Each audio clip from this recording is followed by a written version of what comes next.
All right, the 2023 Open is here, and 23.1 is 14.4, which happens to be one of my favorite open workouts of all time.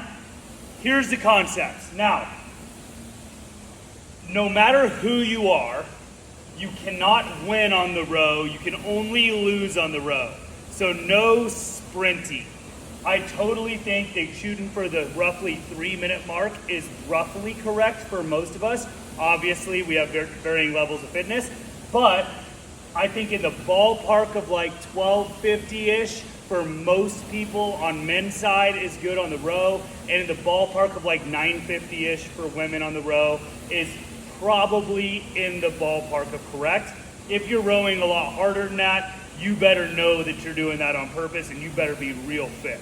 Okay, so slow and smooth on the row. Keep your breathing in check. Really focus on exhaling during the drive and then inhaling on the recover, and try to keep your breathing very, very even. You've got to get off the row ready to rock.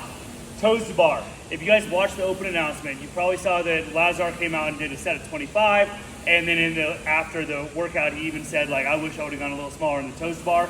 Obviously, he's a freak of nature and the pinnacle of the sport.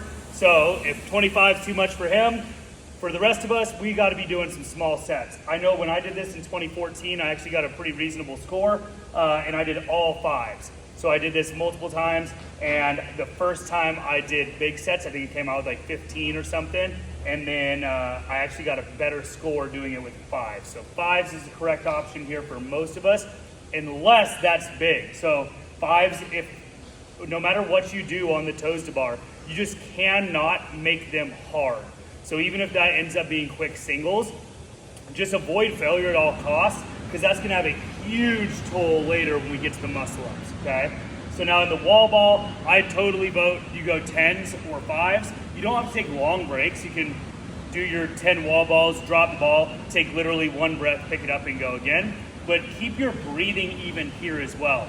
Exhale during the squat. Inhale with the balls in there. Make sure your palms are under the ball instead of squeezing the sides. Create a shelf for it to sit on.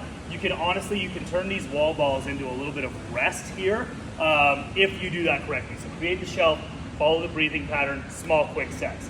Cleans, singles. I swear to God, singles. Singles are the way to go. 10 out of 10, no questions asked. I don't care who you are, you should do singles. Unless you get to the cleans and you have like 15 seconds left, then you can just have to just rip it, then obviously that's the case. But if you have any time to work on those cleans, singles are the way to go all day. Now, this is the make or break, is the muscle up. So let's go over 2 different scenarios. In the RX, if you have muscle ups and you can do those consistently, you need to moderate all of this to get here into the muscle ups with gas in the tank, because one more muscle up is a huge deal. Doesn't matter how fast you get there, one more muscle up's a big deal. There is a tiebreaker at the end of the last cleans when you finish the final clean here, when you get to the rings, that is a tiebreaker. But a good tiebreaker only helps for the people that got the same score as you, right? If you got one more clean, you'd be above all of those people. So if you have muscle ups, you need to keep your shit together so that when you get there, you can do muscle ups, all right?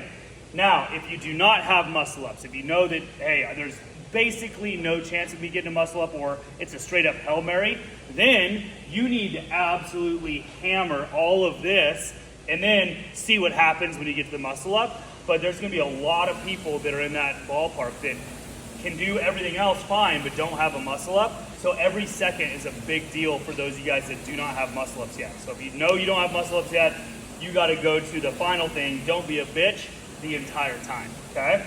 If we do have muscle ups, when you go through this, the small quick sets are going to be huge.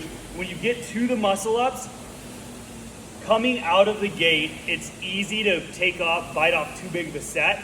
Make sure that you feel like you're breaking your first set of muscle ups before you even have to. You should feel like they're still easy, and then you take the quick break, take a few breaths, hop back up, hit the next set. But you cannot redline here, especially if you guys are going to get pretty deep in these muscle ups. The second 10, so from 11 to 20, is an entirely different feel than the first 10. It absolutely adds up there. I mean, you saw the BKG and Lazar, I mean, they were hurting, and Laura, all those guys were hurting on the muscle ups. So no matter how good you are at muscle ups, at this point, they are hard, I promise. If you are fortunate / unfortunate to make it to the second row, don't be a bitch. You just have to absolutely rip it and see what you can do on that last row and hang on. So be prepared to suffer a little bit if you get to that point, but everywhere else is no suffer. You can't suffer on toes to bar. You have to break those in small, quick sets. The toes to bar is going to be the thing that most people get hung up on by blowing up and redlining, so don't let that be you. All right? Hope you guys have fun with this one. I know I'm going to love watching everyone do it.